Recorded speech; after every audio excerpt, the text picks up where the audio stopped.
Hola, buenos días a todos y a todas. Estamos en este conversatorio con Cintia Wololo, Sin Wololo, en redes sociales.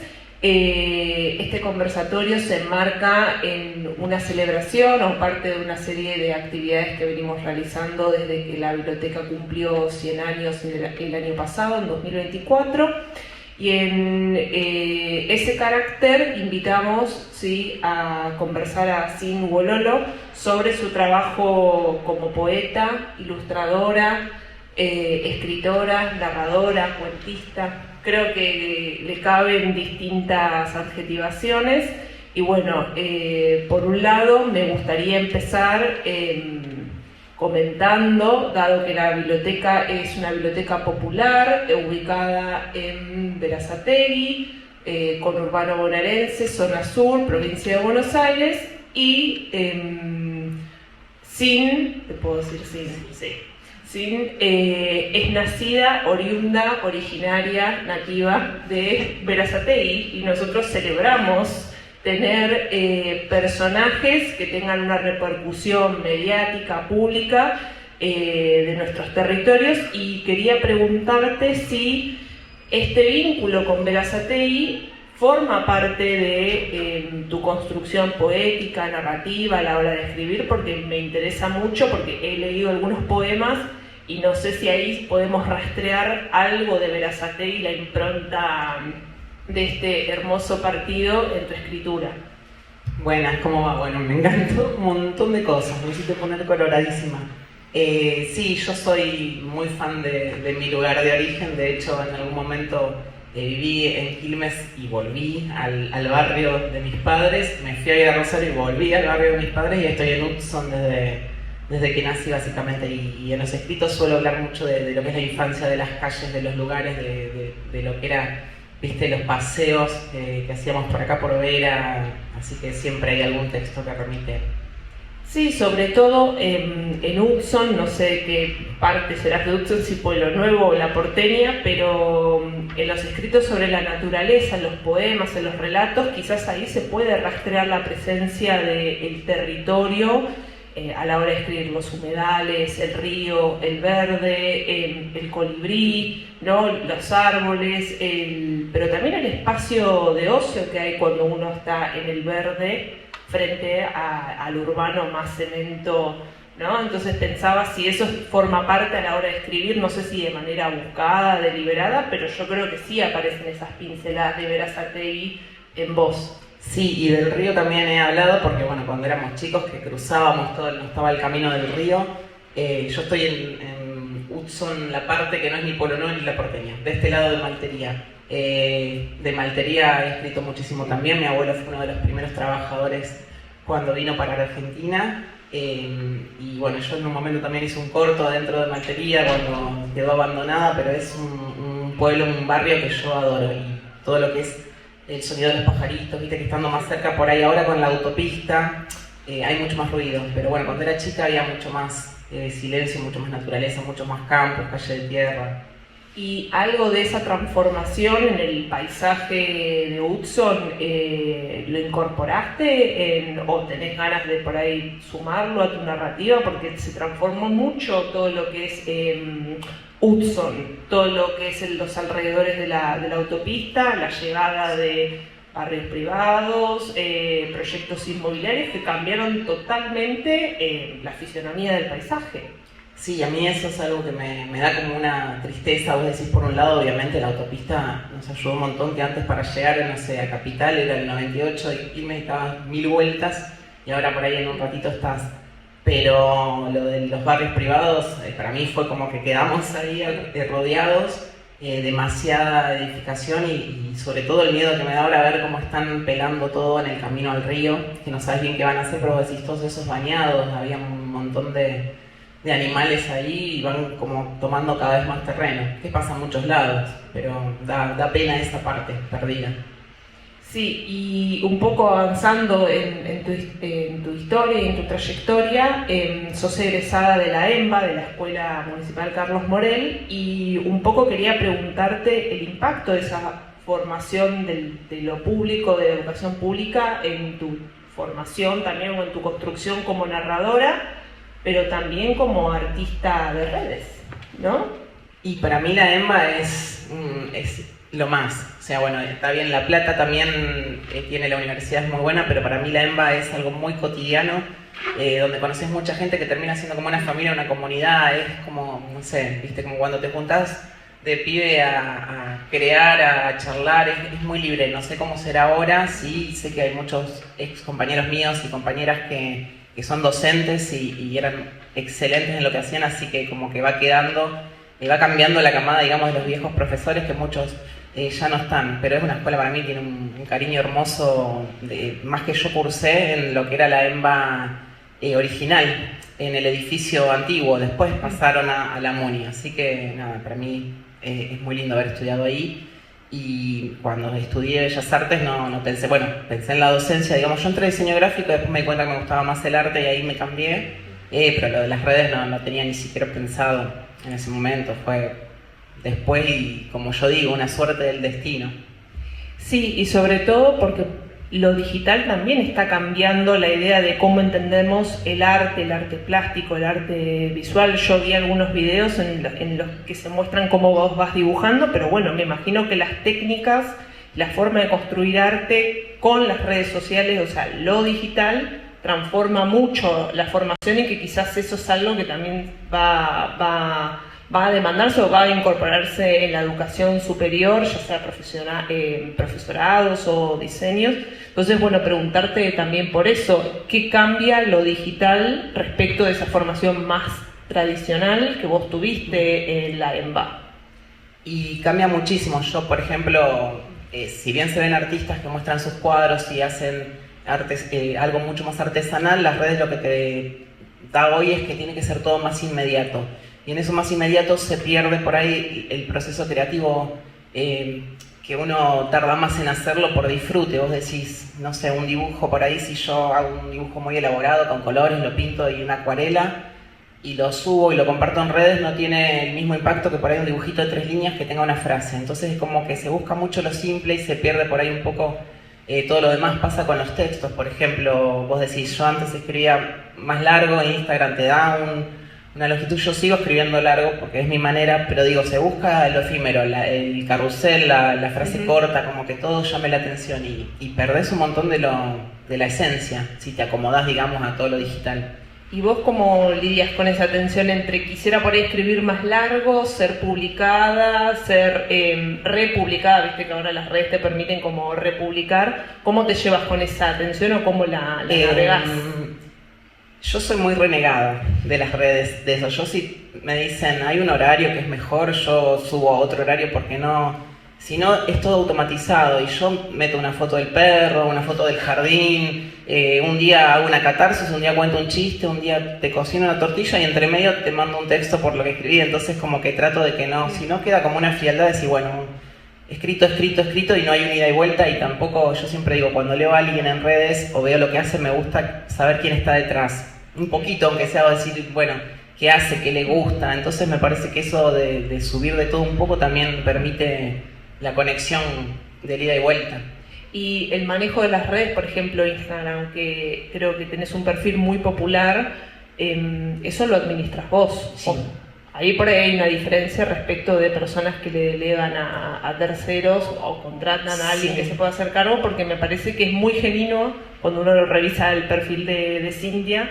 Es muy genuino porque tenés un video de algo que estás haciendo, después otro video sobre contando o relatando oralmente uno de tus poemas, después tenés el otro día que fue el 11 de septiembre, un flyer, no sé, un posteo destacando el trabajo de los maestros. Digo, me parece que ahí hay como un collage muy sincero sobre vos. Entonces esto, corregime por ahí si me equivoco, te permite cierta originalidad y un posicionamiento en el que vos podés decidir, bueno, esto lo publico, no lo publico, en este horario, esto que hay franjas horarias del día en la que, bueno, hay mucha más actividad, entonces por ahí tendrías mucha más repercusión si lo subís a la 1 de la tarde, por proponer un ejemplo, que es si lo subís a las 10 de la noche, sí. ¿no? Por ejemplo, cuando trabajo a veces con amigos en colaboración, que me gusta mucho hacer textos en colaboración con otros escritores y escritoras, ellos a veces me dicen, esperemos a las 6, porque a las 6, bueno, es el horario, y yo me lo das a las 2 de la tarde y lo subo. Igual, nunca le presté mucha atención a eso, porque desde el principio que yo empecé con redes, nunca lo pensé como, voy a vivir de esto, voy a trabajar con esto, siempre fue esa cosa ecléctica que vos decís, un poquito de cada cosa. Y creo que fue lo que me permitió conocer tanta gente y el ida y vuelta, que es lo que me permite por ahí hacer los talleres hoy, hacer otras actividades, porque decís, bueno, yo si no dibujo, por ahí escribo, y si no, te pinto macetas, y si no, hago suculentas en el jardín, y todo lo comparto, y vos decís, la gente se va copando en eso de ponerse a charlar. Y eso no tiene horario, porque vos decís, el que no lo ve a las 6, lo ve al día siguiente, y se ponen igual a charlar. ¿Y cómo te llevas con esa popularidad?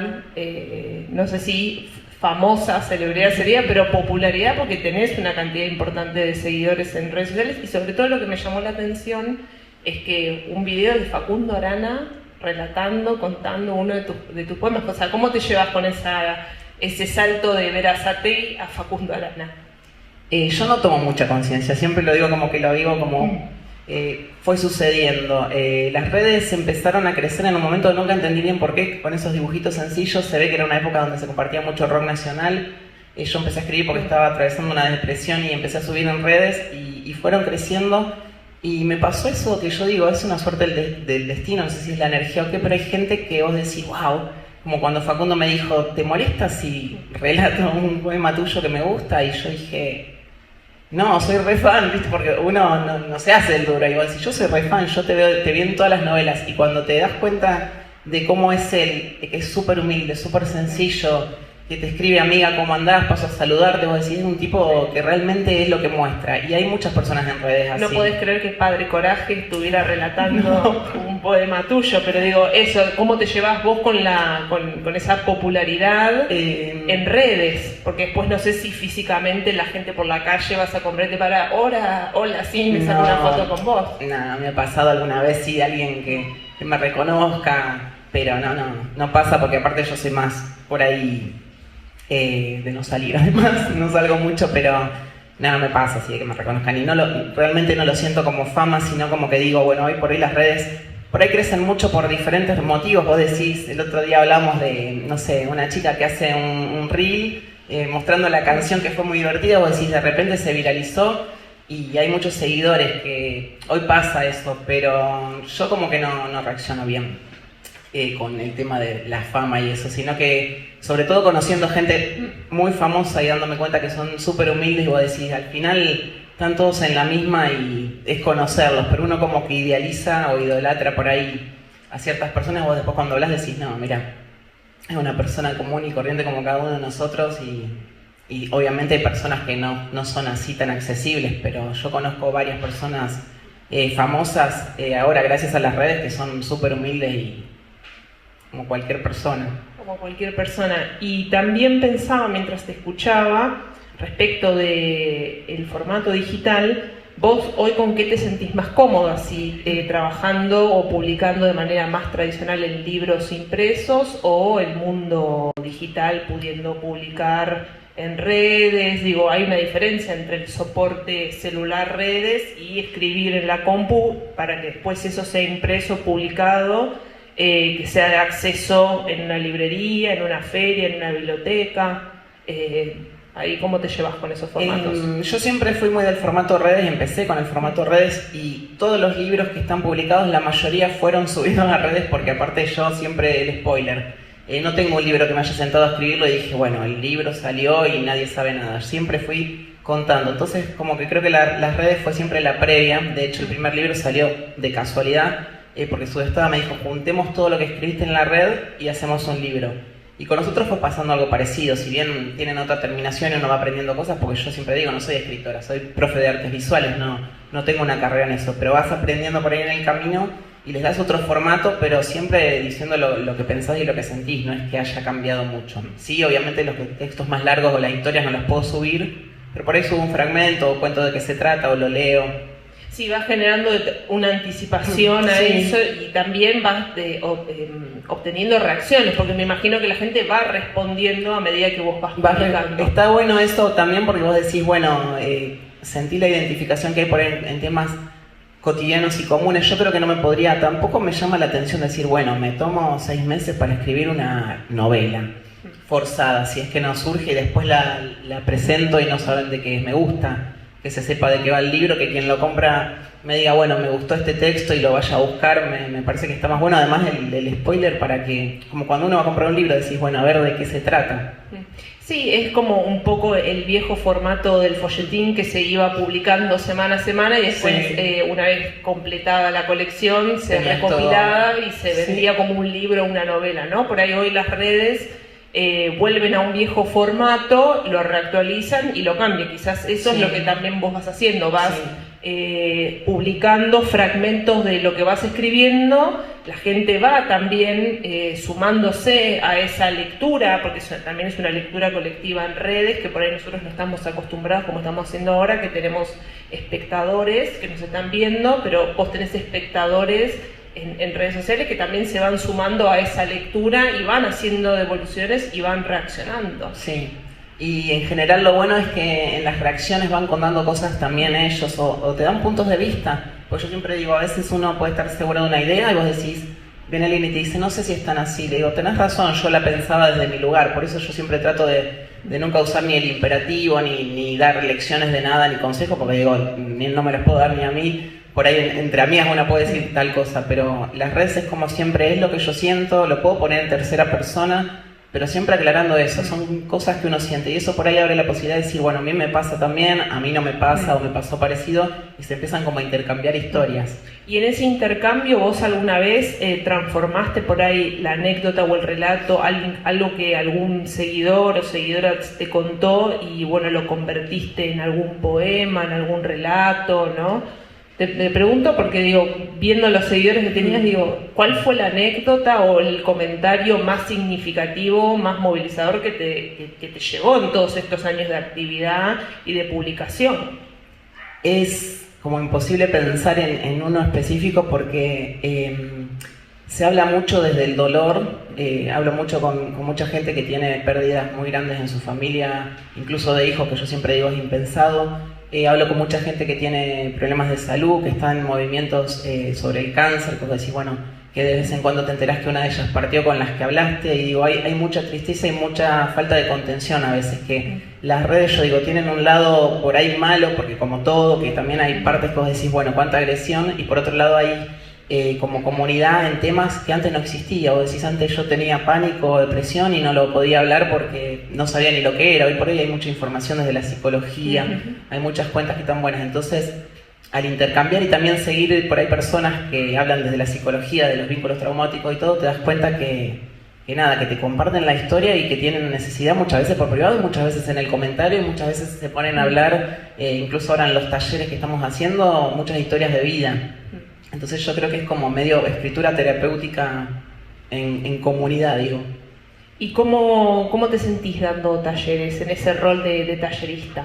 Y en taller empecé ahora, el primero que hice me costó un montón porque me daba como vergüenza dar el taller, pero bueno, lo doy con mi compañero que es profe de filosofía y él da talleres siempre y tiene esa pasta de profe. Entonces yo voy más por el lado emocional y él por el lado más técnico y entre los dos como que armamos ese grupo re lindo, tratamos de que no fuéramos muchos como para intercambiar y que todos se escribieran y nos pudieran compartir y armamos grupos de WhatsApp y ya estamos organizando cosas para el mes que viene con la gente porque se hicieron todos re amigos y se contaron historias, hablaron de esto que te decía, de problemas. Había una chica que contaba todos los problemas que había tenido y se empezó a escribir con otra, entonces vos decís, bueno, se generó comunidad. Si por ahí daba el taller y no hablaba con nadie en la semana, no los alcanzaba a conocer tampoco lo que yo quería. Así que con el taller estoy re contenta. Es como que dije, bueno, ahora que sé que en equipo va, seguiremos.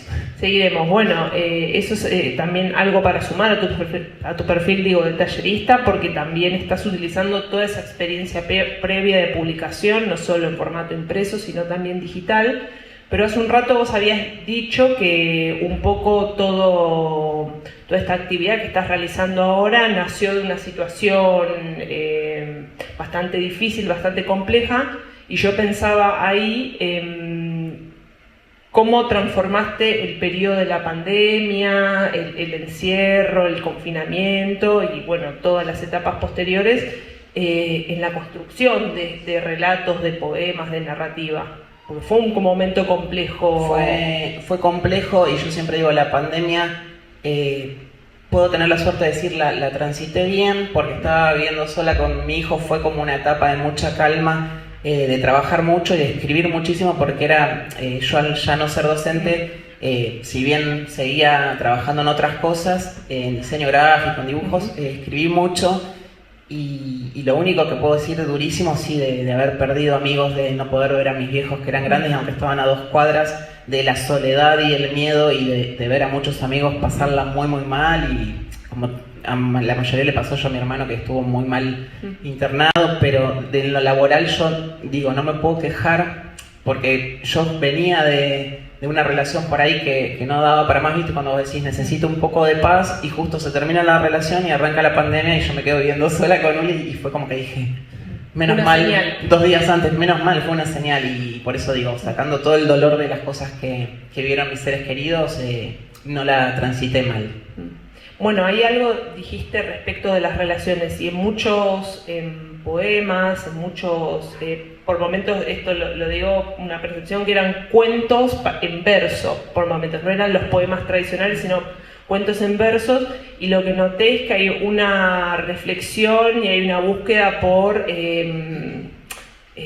poner énfasis o atención en la cuestión de la violencia, ¿no? Por momentos había varios poemas en los que detecté esto del quererse, del pensarse, del poder decir no hasta acá. Había un poema que me interesó mucho también para trabajar en el aula con los chicos. Yo soy profe, la cuestión del celular, del apego al celular, el poder desvincularnos un rato, pero en casi todos los poemas hay siempre una reflexión sobre los vínculos interpersonales entre las personas, y eso me llamó muchísimo la atención, sobre todo porque hay una reivindicación de la tranquilidad, del poder priorizarse a una misma, lo digo en primera persona femenino, ¿no? Que me parece como muy potente y que para mí está como muy claro cuando yo te leo. No sé si es algo buscado por vos, pero como lectora eso lo detecté y me pareció muy potente, muy interesante. Y bueno, quería preguntarte es eso, por eso, la cuestión de los vínculos, la violencia, la construcción de la subjetividad. Es que yo creo que fue un camino que a medida que fui escribiendo lo fui transitando yo. Si bien empecé con la de depresión y encontré en escribir esa salvación, después fui atravesando por ahí vínculos que no fueron muy buenos, y entonces como que cada vez me fui acercando más a lo que buscaba, que era encontrarme en tranquilidad, que es muy difícil de decir, bueno, esto ya lo viví, ya lo repetí, y empezar como a poner esos límites que durante tantos años me costaron, y donde tuve experiencias por ahí turbulentas o de mucho dolor, de ansiedad, de pánico. Entonces cuando logras un poco esa estabilidad te das cuenta que, a mí me pasa, me doy cuenta que lo importante está en otra cosa, que está como en esa paz, en los amigos, en el jardín, en el mate, y no en tanta vorágine de la vida. Obviamente la vida te lleva porque, bueno, tenemos que vivir, trabajar, hacer un montón de cosas, criar con mi hijo, pero vos decís, mientras puedo, es la búsqueda del momento y de la tranquilidad.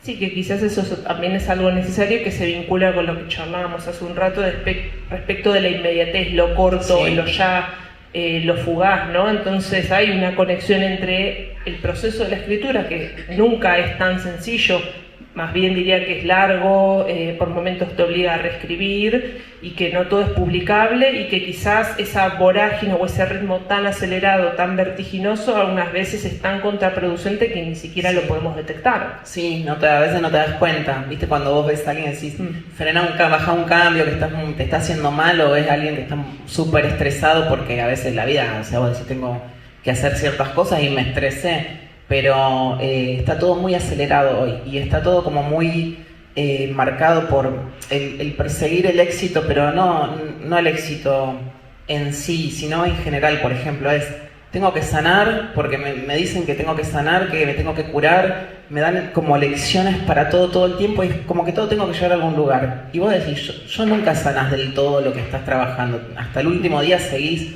aprendiendo, sanando, entonces como quitar esa presión de que tenés que lograr siempre algo. Sí, el imperativo del deber ser, tengo que alcanzar determinados logros, estándares, metas, objetivos. Sí. Y te pregunto, hablando un poco de objetivos, porque me pareció muy interesante que ilustraste El Principito, que es un clásico de la literatura, y me preguntaba, digo, ¿eso cómo surgió? ¿Fue una invitación? ¿Vos propusiste? No, me lo propusieron los chicos de Sudestada de hacer esa versión, que es la versión original, y yo lo que quise fue, a mi manera de ilustración, pero respetar también los dibujos originales, o sea, con la misma forma sin cambiarlo. Fue una experiencia, yo no lo podía creer en ese momento, fue el segundo libro que me proponen y verlo, todavía, viste, te da ese cariño así. Lo leía cuando era chica. Claro, digo, por eso El Principito, y me sorprendió gratamente ver que lo habías ilustrado y que también tenés todo un área, se podría decir, vinculado con la literatura para niños, no me gustaría decir literatura infantil, pero bueno, ¿cómo te llevas vos con eso de pensar ilustraciones, cuentos, poemas, escritos para niños, niñas, infancias, niñeces? Bueno, mi sueño antes era ilustrar cuentos infantiles. Cuando empecé Bellas Artes ni siquiera escribir. Y tengo varios cuentos escritos que por ahí no los publiqué. Tengo algunos que son para mi hijo, que también quedó. Tengo varios libros por la mitad que nunca los termino, pero que están ahí. Y el anteúltimo fue Renata y la fábrica de recuerdos, que está pensado. Yo lo pensé que era un cuento infantil, y cuando se lo doy a mi amigo Facundo, que es psicólogo, para que haga el prólogo, me dice: sí, no es tan infantil, es para los grandes también, porque hay un juego entre la infancia, entre la mamá, la abuela, las tres generaciones. Y vos decís, claro, yo cuando lo escribí me sentía Renata, la mamá y la abuela, porque estuve de alguna forma sintiendo las mismas cosas, y me siento muy cómoda con los cuentos infantiles y ilustrándolos. Encima vos decís, poder hacer el combo de las dos cosas es como una genialidad. Sí, y sobre todo ahí que hablaste de abuela, hay varios relatos dedicados a los abuelos. Sí. Eso es algo muy interesante, porque en general uno dice sí, porque mi abuela me apoyó, pero pocas veces vemos de que después eso se traduzca en un escrito. O sea, eso a mí me emocionó mucho, porque me hizo automáticamente pensar en mis propios abuelos, ¿no? ¿Y qué impacto ahí tiene por ahí la familia, tu familia, no solamente tu hijo, sino tus padres, tus abuelos, la escritura? Porque... Bueno, mis abuelos están siempre presentes, sobre todo mis abuelos maternos, que vivían al lado de casa, y yo me criaba jugando en la quinta. Mi abuelo me corría porque le pisaba la lechuga. Todos esos recuerdos del árbol de mandarina, que siempre lo menciono, fue súper importante. Y lo que puedo ver hoy es que mi hijo tiene esa relación con mi papá, que tiene 85 años, y mi mamá 82, 83 por ahí, ¿no? Que no se entere que no me acuerdo. Pero como que veo ese vínculo en él y lo reagradezco. Yo siempre puedo agradecer que tuve a mis viejos presentes y que me han dejado, más allá de las cosas que me han dicho, esto no, pero siempre me dieron libertad. De hecho, cuando empecé a estudiar otra cosa, mi mamá me dijo: ¿por qué no vas a Bellas Artes? ¿Qué haces estudiando arquitectura? Y yo en un momento dije: es verdad. Me dieron esa libertad, y además de conocerme, mi mamá pinta desde los 40, autodidacta, entonces está el arte en casa de alguna manera, y mis hermanos también. Bueno, eso me da pie un poco para preguntarte de dónde nace esa inclinación por lo artístico, ya sea la ilustración, la pintura, escribir. Digo, son distintas formas de expresar una idea de arte. Dibujar de chiquita siempre, amé dibujar, y bueno, cuando mi mamá empezó a pintar cuadros, me conecté mucho más con la pintura también. Mi hermano dibujó siempre, después también otro hermano que no, que dice que es el que no puede dibujar nada, pero siempre con el arte y con la música. Mucha música, se escuchaba en casa, muchas bandas, Pink Floyd, los Beatles, que vos decís. He podido escuchar de mis hermanos todo eso, que por ahí me generaba todo el ambiente de estar conectada de alguna manera con el arte. Y de hecho vos comenzaste ilustrando canciones de rock. Bueno, ahí me parece que había un vínculo, o sea, se conectaban toda una parte de la familia más todo lo que vos estabas desarrollando de manera más personal, ¿no? Sí, porque aparte eran todos temas que yo había conocido gracias a mis hermanos, Charlie, Fito, todos todos esos temas Pink Floyd, que no era la música que se escucha por ahí ahora, y conectar con las letras del rock nacional. Yo siempre digo, escuchar rock nacional cuando estás mal y siempre encontrás una canción que te acompaña. Y en esa época escuchaba mucho. Y después lo que empecé a hacer es a leer otras personas que me gustaban, como por ejemplo Maru León. En ese momento me di cuenta que escribía desde lo cotidiano, contando anécdotas cotidianas, me identificó mucho y por ahí empecé a ilustrar también escritos de otras personas que me gustaban en la red. Y después me largué yo por ahí de cara dura. Creo que vos en varias entrevistas y lo poco que he escuchado, decís que no estudiaste letras letras como carrera más profesional, pero tenés un contacto con el mundo de la literatura, me parece, más allá de la escritura propia. Entonces, ¿vos tenés influencias? ¿Leías de chica?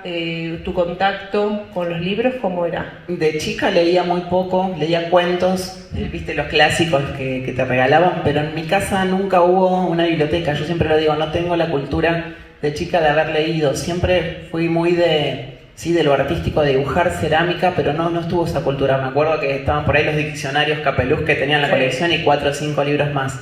Después ya de adolescente empecé a comprarme algunos libros. Me acuerdo que mi mamá me regaló, me parece que era El Cuervo de Poe, creo que fue el primero, y ahí como enganché a comprarme los libros yo, y más para lo fantástico me fui. Yo soy muy fan de todo el quien de la ciencia ficción. Obviamente tengo, por ejemplo, Pizarnik, no es de ese palo, pero digo, yo soy súper fan. Me parece tremendo lo que hace, y de muchos otros escritores, pero fue más en la adolescencia que empecé a leer. ¿Y te gustaría ilustrar para ese tipo de autores si te lo propusieran? Y me puedo llegar a morir, imagínate. Digo, por el género fantástico me parece que es un género muy propicio para explorar artísticamente ilustraciones. Sí. ¿No? Cualquier cosa, vos me decís del Señor de los Anillos, aunque sea para la pared de mi hijo está pintada todo el Señor de los Anillos. Son cosas que me encantan. Admiro ilustradores como Ciruelo, con esa... Es fantástico, pero bueno, es otro mundo. Otro mundo. ¿Y qué vínculo tenés vos hoy con la literatura, pensando que vos ahora ya sos madre y tenés un niño? Si estás fomentando, estimulando el acceso a la lectura, a la escritura, al dibujo. Sí, bueno, Uli él hace artesanías en porcelana fría, miniaturas, le gusta mucho todo lo manual. Obviamente tiene su lado de tecnología, que vos decís, bueno, es otra generación y no se puede ir en contra de eso, pero no lee mucho, pero va leyendo cosas que por ahí le pasamos. Mi compañero es un gran lector, de repente pasé de no tener muchos libros a tener más de 1000 libros en casa, entonces está fomentado más por ese lado. Pero bueno, le cuesta mucho a la generación en sí la lectura. Yo hablo con otras mamás o que me compran un libro y me dicen, me gusta porque es más corto, porque sé que lo va a terminar, y yo por ahí digo, bueno, está bien, yo a esa edad tampoco leía mucho, quizás más adelante le agarre la chispa de leer. Pero heredó las ganas, la inclinación hacia el arte. Sí, le gusta todo lo que sea escultura, todo lo que sea con porcelana, le encanta. Cero deportista como yo, sea así, por ese lado.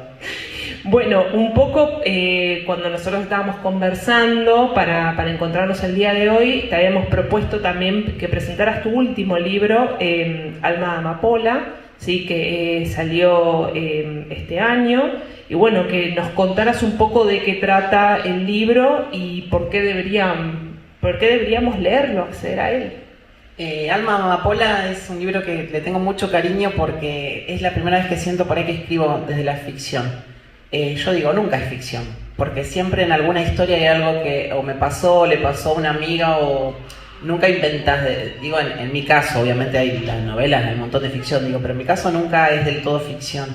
Y en Amapola hice como una mezcla, porque encontré una historia en un mail que yo había escrito en el 2018 de 3 amigas que recién empezaba, y de repente la empecé a seguir y escribí esa historia de las 3 amigas al principio, y al final es la historia de Amapola y su hermana que se reencuentran después de la muerte de su madre. Y lo que hice en el medio, porque por eso te digo que es variado, son varias historias, escribí como con nombre y en tercera persona diferentes situaciones que tienen que ver con la salud mental, con los vínculos, con superar puestos en otra persona. Pero yo siempre digo, siempre hay algo de mí en la historia. Pero bueno, es esa mezcla, son esas dos historias más largas y los relatos. Bueno, vos dijiste que es como tu primer contacto con la ficción en el sentido de creo una historia de ficción. ¿Y te gustaría seguir explorando la ficción o te sentís más cómoda en otros géneros o en otros formatos? No, me gusta porque igual dentro de las historias de ficción hay mucha de la realidad y de lo cotidiano. Entonces me gustaría quizás escribir una historia más larga, siempre hablando de estos temas de los vínculos y la salud mental, que también me parece re importante, pero no sé si escribiría un libro muy largo. Me gustan, viste, las historias como más breves. Por ejemplo, cuando escribí la de Ana y Loba, que es sobre la muerte de mi perra, está en tercera persona, tiene otros nombres, pero yo digo la historia de mi perra. Entonces, por ahí me gustaría ir para ese lado, hacer una mezcla, por ahí entre algo que sí, algo que escuché, algo que vi y que viví. Y vos recién dijiste que te interesan temas de la realidad. ¿Hay algo ahora que vos sientas que se puede transformar o pueda convertirse en un escrito, algo que esté pasando, que te llame la atención y que merezca ser traducido a la palabra? Y yo creo que esto de lo que hablábamos de lo inmediato y de las redes es algo que a mí, que yo te digo, que me hace renegar mucho en el sentido de ver cómo hay tanta presión que por ahí yo no la tengo porque digo, bueno, no compro eso, pero sí el de poder bajar un cambio y el de ver cómo hay tanta información constante que nos dan de todos los lugares, como decís, sobre el cuerpo. Bueno, yo conozco adolescentes con problemas de alimentación y vos decís, reciben tanta información. La otra vez una chica me dijo, me encontré un defecto que no sabía que tenía por un video de internet. Entonces como que eso, de poder bajar un poco toda la... ¿Viste? Como que sentís que tenés un flash que te hace así en la cabeza, bajar un poco la estimulación. Sí, es terrible. Entonces eso es algo que me lleva mucho a hablar de lo actual que pasa por ahí, obviamente no hablando del país ni de todo lo demás, sino de lo que es la red. Bueno, vos ahí nombraste la adolescencia y hace poco publicaste en una antología también publicada por Sudestada un relato vinculado con el aula. Me parece que hoy el aula, bueno, vos tenés una experiencia docente muy interesante, que entiendo que ya no la ejerces más, pero bueno, ¿qué te dejó todo esa etapa de docencia y estar en el aula? Si tuvo algún impacto a la hora de escribir, de pensar un lector o una lectora ideal, si te gustaría que algo de tus libros llegara a las escuelas como o de lectura obligatoria, tu vínculo con los adolescentes. Bueno, yo con la docencia la disfruté siempre mucho, tanto en primaria como en secundaria. O sea, la dejé más que nada por una cuestión de poder estar con mi hijo, que lo criaba sola, y digo, bueno, no dejarlo tanto, pero siempre me gustó mucho y siempre fui para el lado del arte. De hecho, hemos preparado proyectos con los chicos, siempre con rock nacional. De hecho, hay uno que se lo mandamos a Pedro Aznar en su momento con los alumnos. A mí me da mucho aprendizaje. Yo pienso que los niños son grandes maestros, o sea, en un montón de cosas, y de hecho que muchas veces el que está más aislado es el que más tiene para decir, y sobre todo con el arte. ¿Viste? Cuando vos descubrís el que se lleva mal con todos, o el que tenía, yo me acuerdo, había un nene que tenía reacciones violentas, que todos te decían cuidado, porque, y yo decía, en artística era todo el día pintar y dibujar y te abrazaba, y vos decís, no es el nene que me dicen. Entonces vos decís, hay mucha necesidad de los chicos de hablar y de expresarse, y por ahí en el libro ese, como decís, que son cuentos para hablar en el aula, que es un cuento de cada uno de nosotros que estamos en Sudestada. El mío, por ejemplo, habla del abuso infantil, pero contado como para los chicos, o sea, habla del contar cuando un monstruo aparece y poder hablarlo y confiar en los grandes y no dejar que sucedan ciertas cosas, porque tiene mucho de sí el libro ese. Y me parece que está bueno eso, de que hoy por hoy exista, más allá de que, bueno, hay mucha gente que no está de acuerdo, que les expliquen un montón de cosas que a nosotros cuando éramos chicos no nos explicaban. O sea, eran temas tabú que no se hablaban. Bueno, un poco en línea con el tema de educación sexual integral, bueno, la ESI, ¿te gustaría que te convocaran para ilustrar algunas canciones, libros vinculados con el tema? Sí, me gusta la ilustración. Siempre que me invitan así a ilustrar algún libro o a hacer una tapa, para mí es un regalo, y aparte me permite eso de... Yo soy muy de no me gusta concentrarme en una sola cosa, necesito ir haciendo diferentes cosas, entonces poder escribir, poder hacer diseño, poder hacer ilustración, irme echando así, me encanta. Y un poco, dado que en tu perfil combinas escritura e ilustración, ¿cómo te llevas con la palabra y con la imagen? Porque quizás no son formas de representación completamente distintas.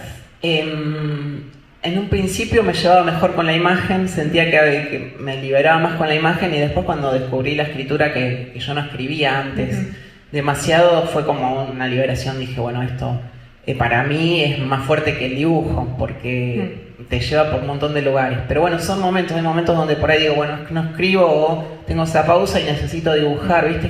Es como una energía que te lo pide el cuerpo. El cuerpo. ¿Y tenés alguna rutina así de trabajo día a día, o es, bueno, me levanto y sí, no, suceda? Mi rutina es no tener rutina. No puedo, no. Justo hablábamos en esto en el taller, que habíamos leído El Camino del Artista, y que yo cuando lo compré me costó mucho y no lo terminé de leer porque te decía ejercicios a la mañana, ejercicios. Yo decía, no, ejercicios nada. Y después lo retomé y obviamente lo interpreté desde otro lugar, y es un libro hermoso.